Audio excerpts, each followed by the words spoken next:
Greetings, welcome back to CS195 Web Development. This is week 9, DOM modification, setting innerHTML and text content. So we have already done innerHTML a little bit. That's how we kind of learned how to select everything. Kind of like how we use color and background in CSS to learn how to select backgrounds so you can actually see what's happening. But in this case, we're going to really fully show you what innerHTML is, and then the difference between using that and text content.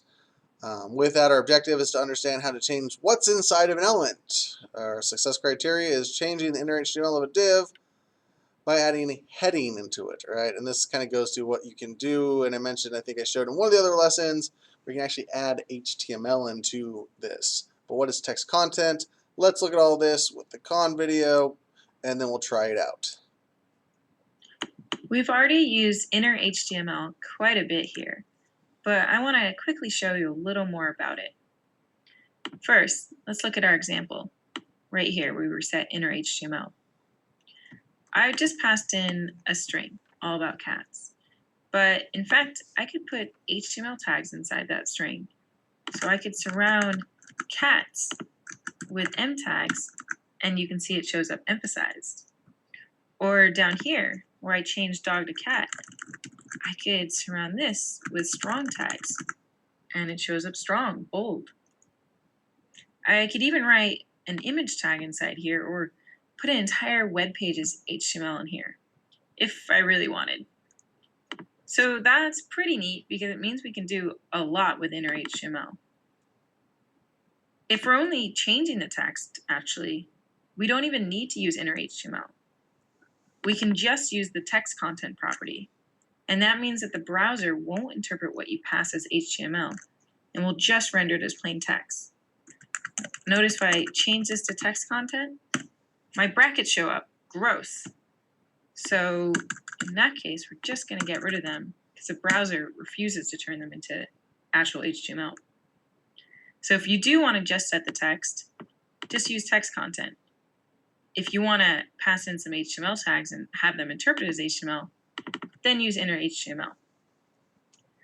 Once you start doing more advanced DOM manipulation, you should be more careful about using innerHTML and text content, because they'll also remove event listeners that you've attached to the elements inside, which you'll learn how to do soon. In the next talkthrough, I'll show you a more sophisticated way to insert new elements and text in your page. Which is actually a pretty fun lesson that actually allows you to really just insert whole entire things to it, not just make something show up, show or hide something, but just completely insert something into it. But anyway, let's go ahead and try this out real quick. We've already done it, so this shouldn't be too painful, but one more demonstration never hurts. All right. So you can see this is empty, right? There's nothing here. We're going to go ahead and use that for our demonstration purposes. So I'm going to do this all in one line again for change it up so you know how to do both. So document.get element by ID. Don't forget these camel cases, parentheses, quotation marks. Demo is the ID. Dot innerHTML equals quotes, which doesn't change anything yet. If this was actually something inside of it, that would have deleted everything, but demo is already empty, so we can go ahead and add to it later. But again, remember, this is all one line. We could also have done var demo L equals document blah blah blah blah and stop that, and then done demo L dot innerHTML. But we're just going to change this real quick because I just want to show you innerHTML versus anything else. So I'm going to make this an H1. So H1, and then hello world, and then close the H1, and then as you can see, hello world.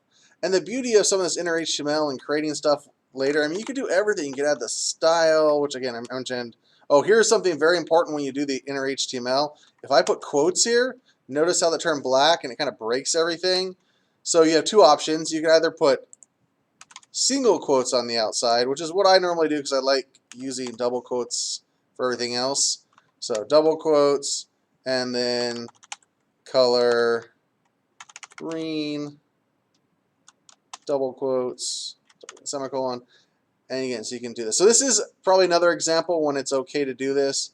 Or if I just would have gave it a class of list, right? Class equals list. And we delete this because class already does that, right? So again, there's lots of things you can do with this. But what she was talking about, if you do text, it literally, whatever you put in there is what shows up, which might be nice, right? Maybe you want to make a web page that has the HTML on it. So you're trying to show someone, hey, this is the HTML to do it. You're making an about page or a web page or something, how-to web page is probably a best example. So that's really it, right? Do your standard selection, and then innerHTML will actually, anything you put, you could build the whole entire web page. We talked about this before in innerHTML, right? If I did this as body, right? That is everything. I am replacing everything with this, and I just go along and I can start adding my paragraphs and divs, and right, you could literally write the whole entire web page in here if you were so inclined. Make someone click on something and then it deletes the web page and then rewrites everything. But that's it for innerHTML and text content. You have your con challenge and the journal entry. With that, have a good one. We'll see you next lesson.